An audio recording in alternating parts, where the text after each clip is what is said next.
Go for it. Friggin' what up, dude? Strider Wilson, and I'm the host of this podcast that's mine, going to be called History is Dank.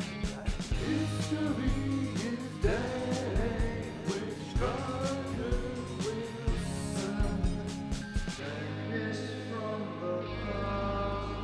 Friggin' what up, dude? Welcome back to another ep of History is Dank, dude. I'm your host, Strider Wilson, dude. We got Aaron going beast mode on the sticks, dude. What up, Aaron, dude? What up? Dude, I'm freaking just posted up right now, dude. Look, to the listeners out there, dude, you know, I don't like to lead with something visual, but I gotta. So if you're watching on YouTube, maybe let me just tease you to just go check out the studio vibe we got going on right now. Aaron's beast on the sticks, but he's also beast on the lighting. We have I think if I'm going to describe the lighting in here right now, it's sexual. This is a sexual vibe. There's pink and blue hues. It looks like, you know, maybe could be a lobby for laser tag, but also could be, hey, there's a glory hole behind me. You don't know what's in this brown wall behind. You don't know. It's a gender reveal in a spaceship. This is exactly what this is. Yep. Aaron, that was perfectly put. Beautifully put. Beautifully put. So fired up on this vibe, fired up on the space right now, dude. Fired up on space. Yeah. Actually started crushing Bill Bryson's, what is it, like a short history of nearly everything. Pretty sick, dude. It's stuff that just makes you want to rip a fat bowl, and just be like, whoa. It's stuff that when you talk about it, it's like you're telling someone about your dream, which is something that I like to do with Luke Knoll. So I hope you guys have been enjoying those pods. Leave some suggestions. You miss them, we'll get them back. My boy. He's my boy. Only thing weirder is I want to try this new character who just tells you about how sick his boy's stuff is. Like my boy had the freaking gnarliest dream last night, dude. Dude, it's pretty imaginative, dude. Just corner a coworker and just tell them about someone else's dream. Yeah, dude, my boy Luke, dude, had one of the most epic dreams last night, dude. He was like 10 feet tall, could just dunk with his mouth. Pretty chill. His mouth could palm a basketball. Pretty chill. Yeah, dude. I don't really know the interpretation, but that's pretty sick, isn't it? He was in the NBA. Think about how tight that is, my boy. Dude, my boy had the sickest dream. He was in the NBA. Okay. And that's the trick to get someone to ask you, okay, cool, what'd you dream about?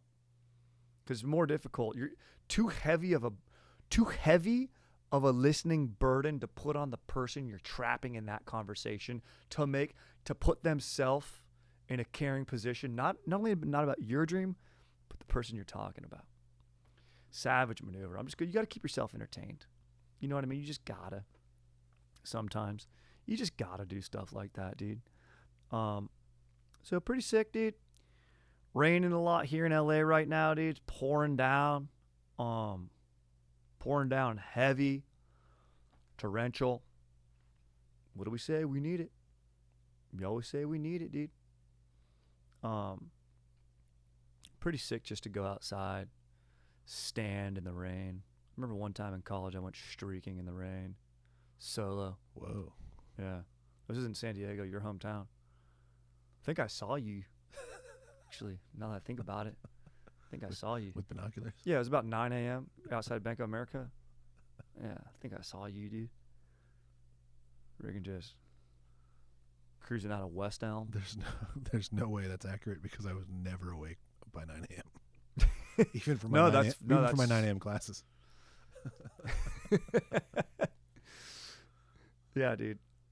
I wonder if kids now, like, you know how it's all about like being an optimizer, be elite, be an optimizer, be a disruptor, you know? Yeah. If college kids are scheduling their classes early and stuff, like 4 a.m., like they're doing lectures at 4 a.m. now. Everyone's in this 4 a.m. club. Fucking Got to get to class before Wahlberg hits the gym. Yeah, exactly, dude. Everyone's competing with Wahlberg. I mean, he does have a very successful life. Yeah. Like, Why is Wahlberg setting the standard, dude? I guess he stays blessed up. He stays prayed up. He's pretty jacked. Do you see that new movie, the flight movie with him? Flight Risk? Yeah. I've seen the trailer, yeah. Looks kind of interesting. He's bald. Yeah, I like that he's bald in it. He's like, I'm being brave. I'm being bald. He's like, I have a fantastic hairline, but for this role, I'm bald. This actually kind of takes us into a new segment I want to try, Aaron. Yeah. Something called Cast It Today. No, it's not about fishing. This is a segment where we take today's actors and imaginatively put them into yesterday's movies. Ooh, okay. And for the first movie that I chose, we're going to focus on one movie here. Of course, this is a history podcast. I chose a historical movie and a piece of shit historical movie called The Messenger, Joan of Arc. Now, famously, yep. This has Mia Djokovic, Morty Paz, who I think is probably the best Joan of Arc. Now, little history about Joan of Arc. I mean, she's literally the only one who's like a teenager. Yeah, they shot it. You know, and I thought about this, so we're going to have to think about this in a second of who you would cast now. Would you cast an actual teenager? Because Joan of Arc did all this, everything that she did before the age of 19 because she was burnt at the stake as a quote-unquote witch or heretic, a relapsed heretic, a.k.a. witch, and burnt at the stake after, defending her country. The very people that she helped out, they end up turning on her. Basically, brief history is we're in 1337 France. It's the 100 Years' War. England and France are going at it for territory, power, whatever. At the age of 13, Joan of Arc, she has visions. First of all, difficult to do a movie about someone who has visions. I'm already kind of out. Yeah. Anytime you cut to visions in a movie, I'm sort of out. Unless it's visions of titties. Yeah. That happened in the Harriet Tubman movie, too, and I was like... She sees titties? No, unfortunately not. Oh. But visions. No, you are right. And that's what I mean. They messed up the Harriet Tubman. That's an unbelievable story. It's like a flawless story. Yeah. Just kind of say she has visions, or like you got to take some artistic license to make the character like, I don't know, you got to handle it a little more grounded. Like you get these directors who they get all up their own butts. They're like, oh no, I'm gonna really lean into the vision. The character saw things this way, and I really want to highlight that he's extraordinary, certainly an extraordinary person. Like, no, dude, we need to be able to just like see what's going on. Yeah. Like, you watch Joan of Arc, it's like 5-minute long segments of like Jesus posting up on a throne, a sword and bushes, Joan of Arc just watching around and looking at different stuff all of a sudden, and like shadows and like birds taking off. You're like, dude, this is real tough. Let's get to the fighting. And they do in Orleans, not New Orleans, the original Orleans, old school Orleans in France, dude. Orléans. And apparently, she's Joan of Arc, in the real Joan of Arc, gets famous from having visions and predicting some shit, dude. And the Dauphin of France, who's like the interim king, he wants power. He wants to get sworn in. Joan of Arc has got tons of hype. Finally, she gets an audience in front of the Dauphin. That's actually an interesting, good scene in the movie, like where he tries to trick her by not being, like by putting someone else as being the Dauphin, but Joan of Arc susses it out. Anyway, she wins a battle, defeats the English. Dauphin gets sworn in for, having Joan of Arc's back and taking a risk on this young girl to go to battle. She's never been to battle before. She commands generals, battle-hardened men, to a dub. Afterwards, the Dauphin realizes, well, look, now this girl has more power than kind of I do. We got to take her out. So, blessing and a curse. So, if we were going to recast it today, she was. By the way, she was 24 when the movie came out. So you always got to kind of do that, I think. I mean, it's just better to work with someone who's you don't have to have a teacher for them. Correct. Yeah. I would go with. I was gonna say you could do Zendaya. Yeah. Could. Maybe. But Zendaya has I'm not even sure what ethnicity Zendaya is, to be honest. But here's the thing: Snape's black. Snape's gonna be black, dude, in the upcoming Harry Potter, which is chill. So I think we can mix it up. Character. True. Good call. If you're playing a French lady, you gotta at least look French. Maybe we go with Florence Pugh. Too old? Yeah, probably. But I mean, Pugh's in She's great. She's in everything. She's the princess in Dune, right? Yeah. Yeah, that's who I was haven't thinking seen of. the second one, but yeah. She's pretty sick. She could do it pretty well, I think. Yeah. She would be great. This is a Luc Besson movie, by the way. What else? Of The Professional. I do love Leon the Professional. Natalie Portman was out there. Could have used her again. At that time, they should have, because she was probably maybe a little older than Mia Djokovic, I would imagine. I don't know. Maybe they're right around the same age. Maybe. But she crushed it in Leon the Professional. Yeah, I mean, Luc Besson's got a bit of a history. Is he a creep? He likes them young, I think. Yeah. Mia Jovovich was very young when he met her. Creep. Portman. Classic. Portman is 6 years younger, so she would have been more in the wheelhouse. She would have been the age. Yeah. She would have been 17 when the movie came out. That's a fun element to the story. Who would you have recasted from then who could have done it? Although Mia Djokovic has that weird energy. She does. She's so, like, Lilu, she crushes it. So I don't even know. She's great at action. I mean, there's no doubt about it. Yes. Who would you recast her part in Fifth Element? I don't think you could. Bjork? Yeah, dude.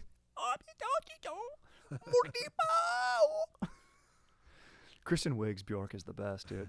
I like to see these things. I like to hang out. Imagine if you took your girlfriend home and it was Bjork, dude. I think families would still be stoked. They'd be like, dude, you've got a girlfriend. Like, that's sick. Yeah. If any sibling of mine or whatever brought home a chick, period, legit, dude. If you brought home a girl who was 54 years old, chain smoking, dude, in high school, if one of my bros would have brought home a chick older than my mom to Thanksgiving, I'd be like, this is tight. Honestly, I'm pretty sure my dad would have been like, for sure. Like, we all would have been like, okay, for sure. My mom would have been like, maybe I have a new friend now. Yeah. Brother's like, hey, this is Linda. She works at Costco. She's super chill. Yeah. She was into music for a while. She followed around, a band, the Stranglers. I don't know if that's a real band, but she followed around the Stranglers at some point. It sounds like a band she'd follow around. Yeah. And now we're chilling, dude. He's 19. She's 54. Sounds like a movie that this director would want to do. He'd want to direct our Thanksgiving. What's his name? Luc Besson. All right, so I think we nailed that. He also did The Fifth Element. No, he did not. Yeah. Luc Besson did The Fifth Element? Yeah. I didn't even know that. He did The Professional, The Fifth Element. Well, I guess Messenger. My time was Mia Djokovic. I mean, this guy's a beast. La Femme Nikita before that. Dude, sexual movie. Yeah. Sexual show. That's the lighting of this space show, dude, of this new podcast studio. For those of you listening, Aaron did nail it, where this is a gender reveal party in a spaceship. You nailed that, is what this looks like. And I like that the genders are not necessarily male and female. This is space. Also, if you've seen Conclave, then you know. What up? Have you seen Conclave yet? No, not yet. Okay, then I'm not going to say anything. I've heard it's good, though. So. I've given you a little bit too much information just by saying that, but you should watch it because I don't want to spoil it. Because it's great. I loved it. Crushed it on the plane. Great. Sick. I want to go to another segment where, I'm a big-time capitalist, where I want to give small businesses some of their due respect. And I actually just crushed a smoothie on the way over here, Aaron, at a place called Acai Republic. Yep. And it was dank. And the dude behind the counter was legit. And he's like, dude, can you leave me a review? And I was like, yeah, I'm down. And so I'm midway through this review right now. And I typed in, such a dank smoothie, dude. Bob Marley on the background, legit mid-century modern chairs. They had legit mid-century modern chairs to sit in a little turf area where you could have your dog with you. And then I go, chill dude behind the counter. Gotta cruise back to get his name. Legit, bro. And then I said, actually, might call to get his name right now. He was so chill. So I'm going to call Acai Republic, see if this guy remembers me. And just say, what up? See if I can get his name. His shift might be over. I don't know. It just turned 5. Sick. It's ringing. Acai Republic. What up, dude? This is Strider. I was in there a little bit ago for I got a Dank smoothie. I got like the Brazilian acai. Do you remember me?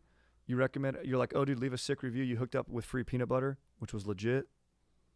Probably is my friend Ian that was there. Oh, his name's Ian? Yeah. Perfect, dude. I was going to leave him a review. I wanted to get his name. Ian. Cool. Yeah, that's Ian. That's your boy? Yeah. He seems pretty chill, dude. You guys kick it outside work or? Cool. Thank you. What's that, sorry? You guys kick it outside work? Like No. Post up and chill, or you guys are just chill at work, chilling? Yeah, just at work. Tight. Sick, dude. Well, I'll cruise back. Heard you guys hook it up with free creatine and collagen in the morning. Yeah. We're gonna working on that. Like maybe it's gonna start next week, but we're gonna have like free collagen, protein, and creatine until 10 a.m. Legit. All right. I'm kind of a late sleeper, but I don't mind paying for it because I got to get my calves jacked up. So, all right, dude. Well, stay legit, dude. I'll be back. If you see Ian, tell him I say what up. Cool. Nice to like it. Thanks, bro. See you, bro. Take care. Super chill guy. All right, Ian. Okay, sick. I'm going to go ahead and just leave this review so you can see on camera right there. That's my review. Push it even closer. And his name was, he was so chill. His boy, his name is Ian. And I'm going to guess, post. I'm going to guess that Ian is spelled I-A-N. Yeah, safe bet. I think that's what I'm going to go with. Because that's, I think Ian, who am I thinking of? Sir Ian McKellen? Is that Gandalf? Yep. Yeah, that's how I'm going off Gandalf's spelling. Yeah. You got it. There's people who go with a I-A-I-N. That's like, you got to be real English for that. Yeah, get that out of here, dude. Yeah. Can't have that, dude. I'll call Joan of Arc to boke that out of here, dude. Yeah. Dude, so let's get to our... Burn that dude at the stake. Yeah, dude, exactly, dude. Trying to freaking put in too many vowels on me, dog? What are you trying to do right here? Trying to make me fail at Wheel of Fortune, dude? Dude, now let's get to our historical segment today. This is going to be called... I'm going to share a little folklore, okay? Everyone loves a good story. You know what I mean? We've been doing it. Our ancestors have done it. Stories can serve many different purposes, sometimes just good old-fashioned entertainment. Sometimes they can give you knowledge. They can give you boners. They can give you joy. They can teach a moral lesson. They can instill values. You can teach, it's how older generations teach younger generations. This story, it can help you problem solve. This story that I'm about to share right now, very imaginative, very fun. It's a story of Anansi the spider. Probably saying that wrong. Anansi. Anansi. That is the Swahili word for spider. Aaron. I've read this book to my child many times. Okay, I love that you read this to your child. I'm talking to the right guy. You really are. Okay, so it's Anansi, right? Anansi. Yeah. Anansi. Anansi sort of sounds like a name that Elon Musk would want to praise, but Anansi, he has done many clever things. The story that I'm sharing today is when Anansi goes to Nyame, the sky god of the Asante people. And he is so bold as to ask for, he wants all the knowledge of the world. He goes up to this, Anansi goes up to the sky god Nyame and is like, bro, I want to be smart. I want all the stories about all the knowledge. And Nyame's like, whoa, I can't even believe someone would ask me that. But honestly, I'm not mad. I'm kind of impressed. In fact, this little spider might be worthwhile, and I'm going to find out if he's worthwhile to get this information. You got to go complete 4 tasks. And if you complete these tasks, then I will give you the requested knowledge of the world. And it's all the stories. about the stories of the world. Have you heard this one? No, the story we read is he's super lazy, and all of his neighbors make fun of him for being lazy, and then he leaves and finds out one of his other neighbors, like down the block, has a magic stick that does all his chores for him. He steals that stick and then floods the whole town. Okay, so okay, that sounds like the Anansi I know, bro. Yeah, because he's doing clever stuff like that. Anansi, you gotta be careful, and that's what this story is about. This story is about, there's duality. There's every action you do has negative and positive externalities, and Anansi is going to learn that here, and so are those listening to the story. So he sets off on his mission. I'm stoked. His mission, as dictated by Nyame, the god of the sky and the knowledge, is he goes, look, bro, you want the knowledge, you got to do some feats. You got to bring me back a python, a leopard, a swarm of hornets, and a fairy. Bitch. All right. So, all right, dude. In that order, Anansi cruises out. He's like, hey, I'm going to go get that python. Aaron, if you were going to catch a python, how would you do it? I would go to the zoo and ask a bro to help me out. Yeah, I was going to say I'd hired someone else to be the first in line. Now I would buy someone. I would say, hey, can I buy a python? I think can you buy a python? Yeah. He didn't specify which kind. Do you trust anyone who would buy a python? No. No, same. I've been over this. Anyone who has a terrarium in their house, I'm out. Honestly, I'm probably out on fish tanks too. I'm out on any sort of tank. Yeah. Except the stoke tank, but that's internal. It's true. Anansi gets clever. He goes up to a hole where the python lives. This python lives in a hole. It's a spider. Crawls up to the hole and says, bro, how big are you, dude? So he immediately goes up and he's like, dude, you must be big. Starts using flattery. Dude, you must be pretty jacked. How do you get so big? Do you think you're as big as this tree branch out here? I think you might be, dude. Get out here, bro. And the python's like, I'm pretty big. You're right. Gets all, swolled up, excited, slithers on out of his hole. And then Anansi's like, hold on, dude, hold on. You got to get straight up next to this thing. You got to get straight. Oh, dude, I can't tell. You've got a little curvature to you. I don't know if you're bigger than this branch. And he's like, do you mind? Would you consent if I just kind of tied a little bit of my web string around you to just make sure you're right up close to it to get the most perfect, precise measurement? And the python's like, yeah, bro. That sounds chill to me, dude. I trust you. Big mistake. Boom. Just got tied up. Takes him back to Nyame. Boom. Feat 1. Conquered. So he put a leash on a python. He leashed a python. Okay. Honestly, I take it all back. If I saw a guy with a pet python and he was walking his python on a leash or slithering his python or whatever it is you do with a pet snake, I'd at least be intrigued. I don't know if I'd like it. No, I'd stay back. I don't know. Like if you got a kid, Aaron, you got a daughter. Yeah. Your daughter goes to school, has her new best friend. Hey, this is my new best friend. Yep. She's so cool. Yep. Check, her name's Joan, whatever. Sure. My best friend Joan. Oh, cool. We're going to go on a play date. And you're going to meet Joan's parents or whatever before you go. And cool. You go over into the carpool lot. Maybe you're picking up your daughter. You shake Joan's dad's hand, Mr. Joan's dad. Yep. And he goes, oh, sorry. Hold on one second. Let me use my right hand. I just have my pet snake on a leash.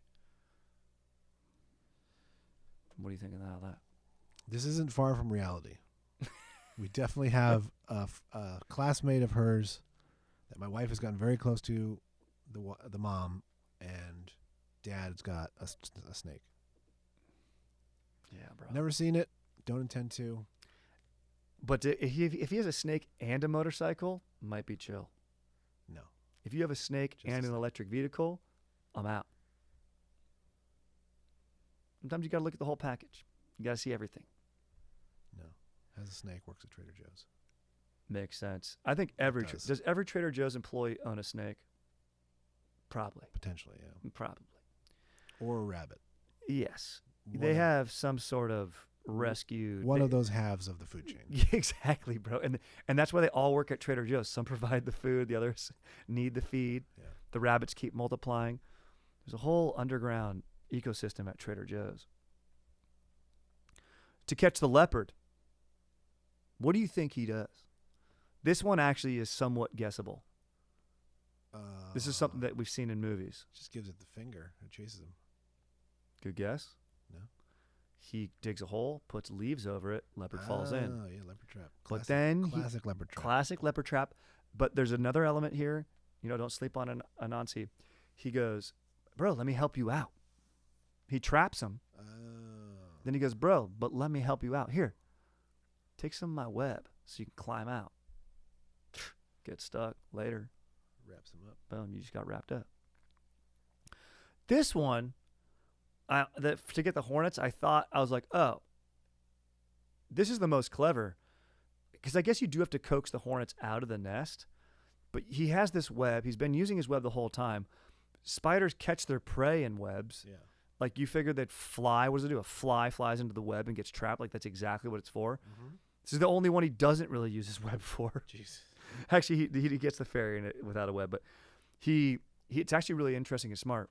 He's got 8 legs, right? Yep. He fucking puts water in a hornet's nest, and then beats his sticks with his legs on the ground to emulate the sound of rain, and then the hornets think rain's coming to flood the nest, and then because he like drips water from above or something like that. He can't like pour that much water in there, but just drip some on there and a little water gets in there. Then he starts beating and pelting his sticks on the ground so the hornets think that there's water coming. They all fly out of the nest, and then he's like, hey, dude, go to my gourd. I've got the sickest gourd over here that you can go into. Hornets fly in there, get trapped. Boom. One more. Now you got to catch the fairy. How do you catch a fairy, dude? Of course. You use a doll. Duh. Of course. Yeah, a sticky gum doll with a bowl of yams. So this Anansi makes a doll, puts sticky gum on it, so like you'll stick to it if you touch it, and a bowl of yams, and puts it in the forest as an offering to the forest fairies. Forest fairies love yams, superfood. Get jacked. What up? Might put that in my smoothie at Acai Republic next time I cruise. Then, freaking, the fairy's like, oh, thank you to the doll. The doll doesn't even move. And the fairy's like, dude, I said thank you. Thank you for these yams. Like, dap it up. Like, whatever. Like, what up? Doll doesn't move. Fairy goes like, dude, are you all right? Touches it. Boom. Stuck to the sticky doll. Bang. You just got trapped. Python. Bang. Freaking leopard. Bang. Swarm of hornets. Bang. Fairy. Bang. See, this is why I don't trust spiders. Can't trust spiders. People are always saying they're good for the environment. They kill the other bugs in your house or whatever. Don't trust them. No, you should not. Don't trust them. Never. Look at Lord of the Rings. Yep. Shelob or whatever, dude. Yeah, Shelob. Yeah. No, you can't be trusting spiders. Even Harry Potter. Can't be trusting spiders, dude. The one spiders is pretty chill, is like Hagrid's pet, but then Harry cruises there and the spider's like, I can't deny my brother's a meal. It's unchill. I guess they're operating from a logical standpoint, but still. So Niame's like, bro, I'm impressed you did that. That's sick. Here's your wisdom. He gives him the wisdom, all of the wisdom, all the stories of the world. And where does he store them? In his gourd. So he's got a gourd that like a fucking pumpkin or something, like a gourd that he's carrying around. Puts it in there. And he's like, oh, sick. I got all these stories. Can't wait to read all this shit. Get super, super smart. And he's got to hide it in a safe space. No one can find it. I don't want to share this knowledge. I want it all for me. I have all the knowledge, all the power. And he's like, I'm going to put this up on this spiky tree. No one's going to climb a spiky tree. I'm going to put it up here. But he can't reach this branch. And Anansi's son sees him trying to do it. And then his son's like, Dad, what are you doing, dumbass? Like, put it down below. No one's going to be able to get it, and tie it behind it or whatever, like behind some spiky tree, like on a better branch that's smarter or whatever. And the author made a point in the story to be like, Anansi did not like being corrected by his son. He did not like, and that's just like fair. Exactly. It's like, that's for the tribal, that you can tell like in the folklore of when this is being told over generations as an oral story where it's like, don't correct your elders. Shut up. Even if we're wrong. Like, I love that that's inserted into the story. But it's a smart thing because the kid's actually right in the story.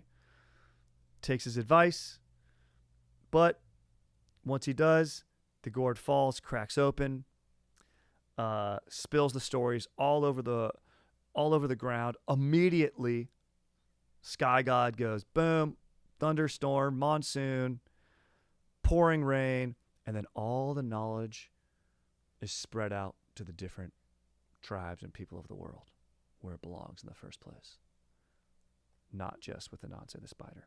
So pretty legit. You got a story of intelligence here. A lot of times, you have stories that idolize or have themes of bravery and strength and courage. This one is sort of about wit. So, over brute strength. He's cunning, right? Clever. Yeah. He illustrates strategy. He still gets outsmarted. He does get outsmarted. Yeah. You can't be too clever. Yeah. The duality. And no one person should have all the knowledge. Correct. No one should hoard all the knowledge. Knowledge is to be shared and help others, help the group. Knowledge can be used for both good and evil, as we see in this. So it's nice. It's a nice little story here. That's what I love about, it's more, these stories are great because it's way more interesting to be like, hey man, just do this thing. It's good to do this. You want to tell your kid to brush his teeth. They should make an epic story about brushing their teeth. You know what I mean? Yeah. That's why maybe they have an alligator with a toothbrush story. I don't know. They're sick. This is sick. So I'm fired up on that. I love that that you read that to your kid, Aaron. That's so awesome. Yeah. So I was just fired up on that folklore and just like different cultures, you know what I mean? Like, I don't know if I've done tall tales, Western tall tales here. Maybe I have a little bit. I've talked about some. Yeah. Paul Bunyan, Pecos Bill, these guys. John Henry. Yeah. Those are really fun ones, those tall tales. Yeah. But this one comes from the Asante people, which I believe is a Western African tribe. So very legit. Quick dose of history, baby. Want to try doing that on some of these episodes. Hopefully you guys enjoy. But before we get out of here, I want to do another segment where I want to appreciate different dank decor, call about it, maybe call an expert, and get some information. So a little bit more on it and just kind of tell, someone how sick it is. See if I can call, there's this place called Hollywood Glam Furniture. I want to call them and just see if what's so glamorous about their credenzas.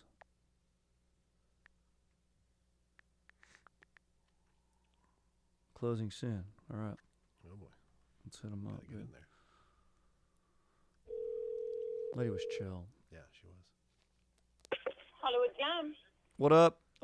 Strider, this is my boy. I got my boy Aaron here. We're just calling about credenzas. We think they're super sick. We're seeing if you guys had any credenzas that were pretty sick. We do. What style are you looking for? I mean, it says here that your furniture has a lot of glam. I typically love a mid-century modern. I love what West Elm's doing. They do great work over there. They've got legit wood, cherry wood finish, very tight. Just basically something to put my Banded Up Brothers DVD box set and my Gladiators DVD box set and all the stuff that basically my wife that she says shouldn't be out. There's a lot of stuff in my house that my wife says shouldn't be out. And so I'm just wondering, if that's something that, I could put it somewhere stylish. Like a credenza could be sick, I think. Okay. Is this your cell phone number?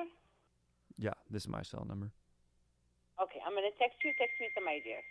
You're texting me now. Okay, sick. I'll open these up. Visual. Legit. What? Okay, I'm looking here. Okay, I just texted you. What up? Myriam, what up? Got you. Hollywood What up? Glam. Posting up, chilling. All right. Waiting for you to send those denzas.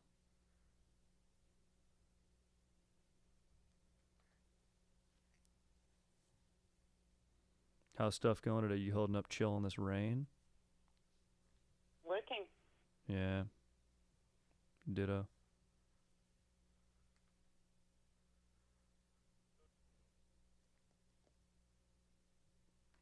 I'm not really getting any images. Maybe if I looked on your website. On my website, even on Google, doesn't matter. Just so I can have a visual. Oh, okay. Oh, you want me to send you something sick? Yeah, like something that you like, just a visual, just so I can like get a sense of your style. Oh, I thought you were going to send me something legit. Oh, okay. Sorry. I don't know. I have so many stuff. I'm not gonna send you every single item. Word. It's just like give me an idea of what you want.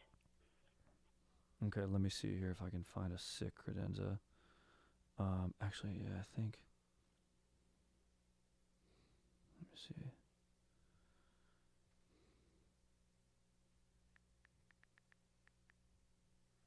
Credenza search.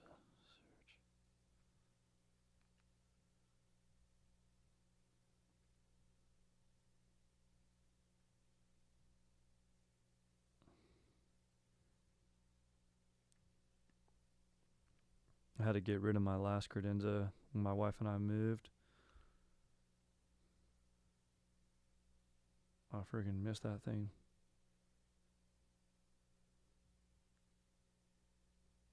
Okay.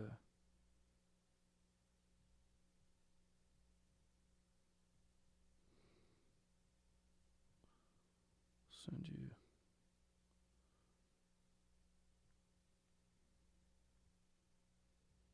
Something from article.com here. Here we go. Article does pretty good work. Okay, sick. Okay, send it to me. Technically, this is a sideboard, but A sideboard, because they're all the same thing. Okay, so you're looking for something pretty simple. Because when you tell me sick, crazy, things like that, I'm imagining like gold, black. So you're looking for something more classic. yeah, but I want it to still be sick. This thing, what you sent me, is not sick. It's classic. Classic. For me, sick is like, like up there. You know what I mean? For sure. Let me send you a couple things. I see what you mean. I'm going to text you a couple things. Do you have the measurement of your space? Yeah, it's what was it? It was I think something that's around somewhat smaller actually, like 42 inch to 62 inch size for the piece would be good. The space is about 3 times that, like 120 by but then it extends into like it'd be like in the living room, so there's plenty of space. But wait, but you don't think that my credenza style is that tight?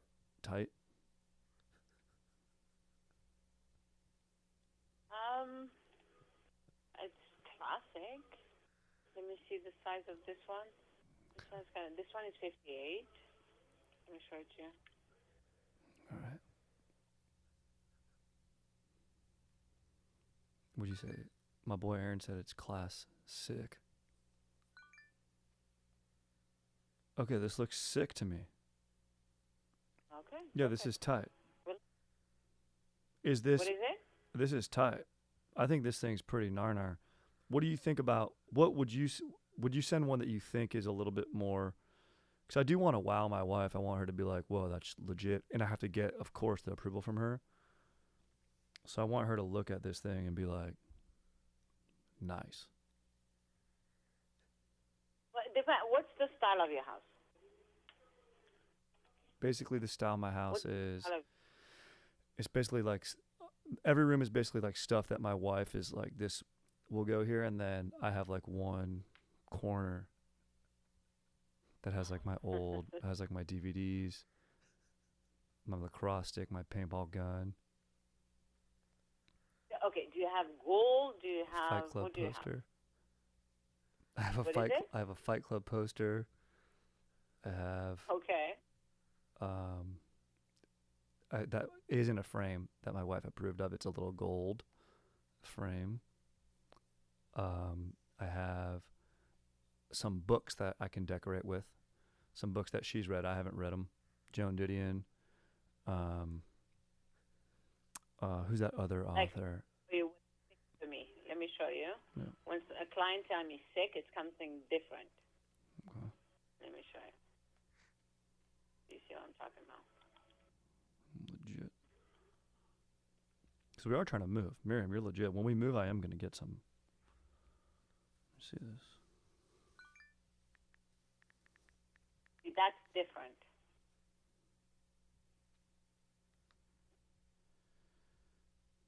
It's 63. See what I'm talking about? Let me see here.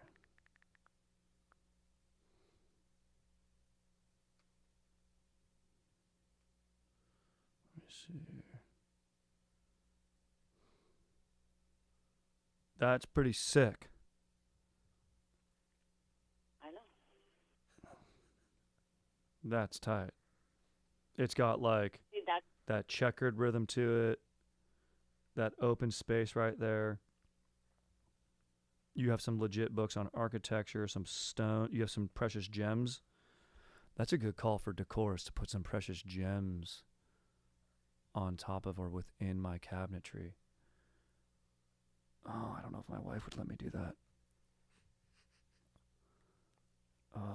Technically I do have a kyber crystal lightsaber movie quality that I got at Sharper Image that technically could. Okay, I really like this last piece that you sent. I know. You have legit sick taste. No, it's not like I try to understand the client and see what they have and what they like. And my taste is, I think my taste might be kind of basic, kind of maybe bad. Maybe I'll think, all right, now that I got your contact here, I'm fired up on that. I think I like this last one. I'm going to show these to my wife, and then maybe I'll get back, and then, because we're going to need one for probably the main living area. Probably will use someone as a TV console, although I would like to just have it be its own thing. But I like the amount of storage space in here because I have to take all my stuff and make it basically fit in there. It's big. It's 63. It's big. It looks small in the picture. It's big. Yeah. I can fit my life history into space that big. That's fine. I think that'd be chill. All right, sick. Myriam, thank you so much. I'm Strider. Contact anything, anytime. You've been awesome. Appreciate you. Not a problem. Stay stuck. Thank you. Thanks, Lit. Okay. Bye-bye. Bye. All right, dude. She's an absolute legend. Absolute beast.